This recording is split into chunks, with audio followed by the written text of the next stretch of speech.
Welcome to another edition of the Dementia Care Partner Talk Show. Now, here's dementia care expert Teepa and your host, Greg Phelps. Hello and welcome to the Dementia Care Partners podcast, brought to you by Positive Approach to Care and the PAC Annual Conference. I'm your host, Greg Phelps, along with Teepa Snow. And Teepa, I was recently reminded of Monty Python's famous line, "I'm not dead yet." I'm sure you remember that. So just to be clear, a diagnosis of dementia doesn't mean it's the end, right? Absolutely not. But it also doesn't necessarily mean that you're at the very beginning. So it's tricky because, unfortunately, the way I see it, we're generally, for about 70% of everybody we run across, up to 80%, we're in the middle of the disease by the time we finally get it labeled of, well, it looks like it's a dementia. And that's like, whoa, we're in the middle of the disease? So we've missed lots of opportunities, but we're surely not at the end of this journey. And so, yeah, I am not dead. You have to say it just right, Greg, from what my memory of the Monty Python thing. That was the Grail. There's something about the Grail. How many different types of dementia are there? Is that why people have a hard time sort of, if you've got the flu, you can take a temperature. If you've got the chicken pox, you got marks. If you've got a cough, you chances are you got a cold. But this sounds a little bit overwhelming. Yeah, well, it is lots of types. I mean, it can be, we currently, there's probably over 120 minimally that we know about. Some of them are in groupings or families, and then you go down from there and figure out what's the specific one. And sometimes you're not sure, and sometimes people can have more than one. So that complicates the thing. But the other thing that complicates dementia is that at first, you're not going to see the symptoms all the time, only when things are really significantly stressful, different, overwhelming. There's something else going on, and that's when they first pop up. So the initial symptoms can be mistaken as just being stressed out, just not getting enough sleep, just being ill with another health condition. And totally missing that, wait, there's more to it than that. So, for instance, being in the hospital for a surgery and then having a really significant delirium that lasts a while, and everybody expects you when you get back home, everything will clear up.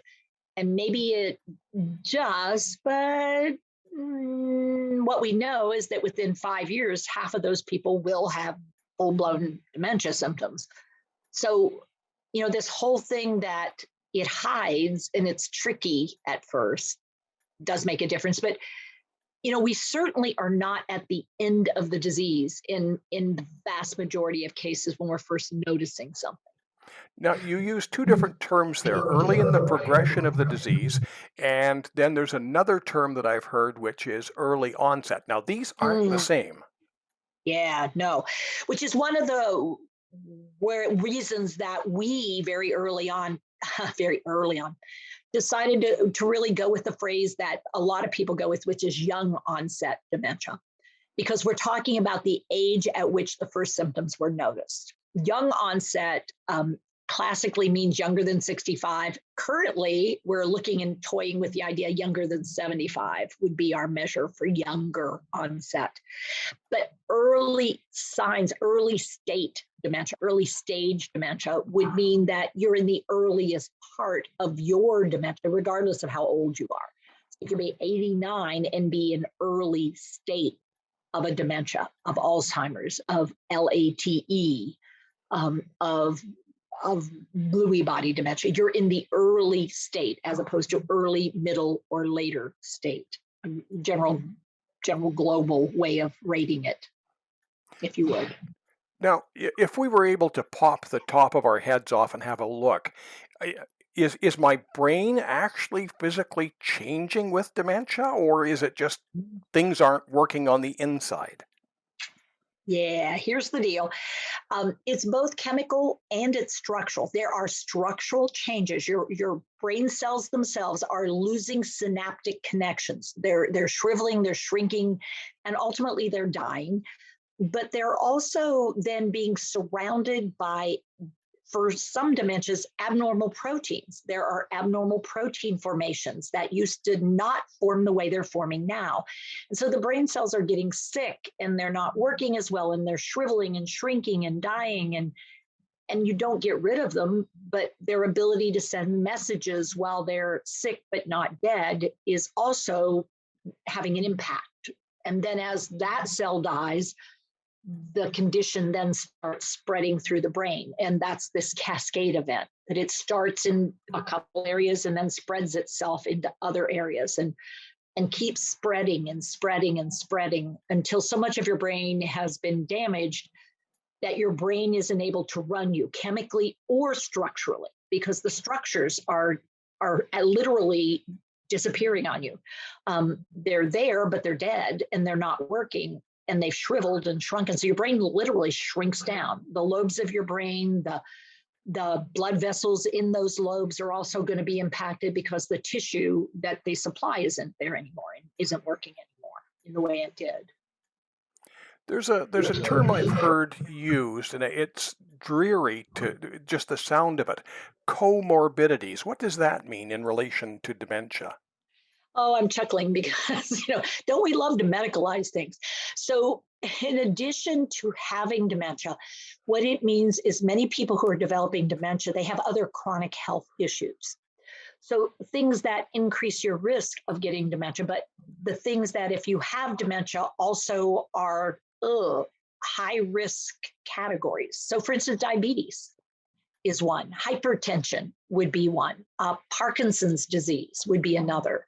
Arthritis, cataracts. So you have comorbidities, things that depression, anxiety, when you add these things on top of your dementia, it makes you more at risk for death or for worsening of your health condition and your life.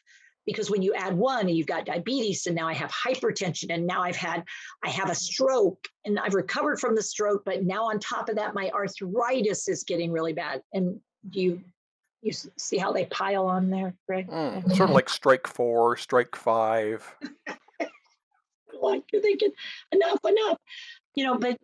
And so as someone who cares a lot about other human beings, recognizing, okay, so, hey, Greg, you're having some brain changes. I'm wondering whether we should have that whole box of Oreos or Chips Ahoy or whatever cookies sitting out on the counter for you, or we should maybe put out some fresh peaches, a fresh peach or so, or maybe some fruit or some things that might be a little less glucose oriented for you.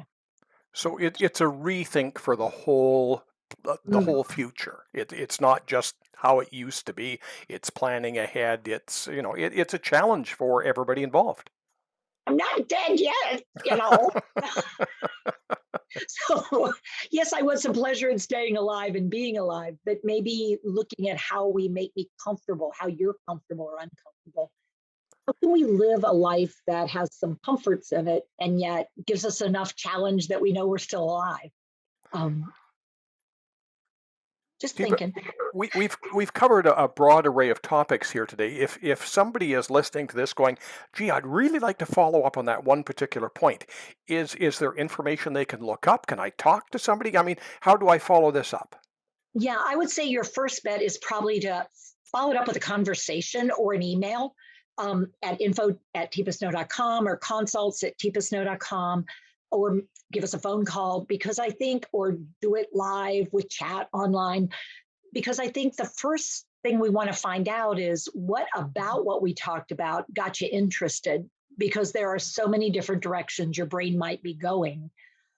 From what do you mean young onset? What do you mean early state? What are you talking about? Even when I said chronic traumatic encephalopathy, maybe your brain went, what is that?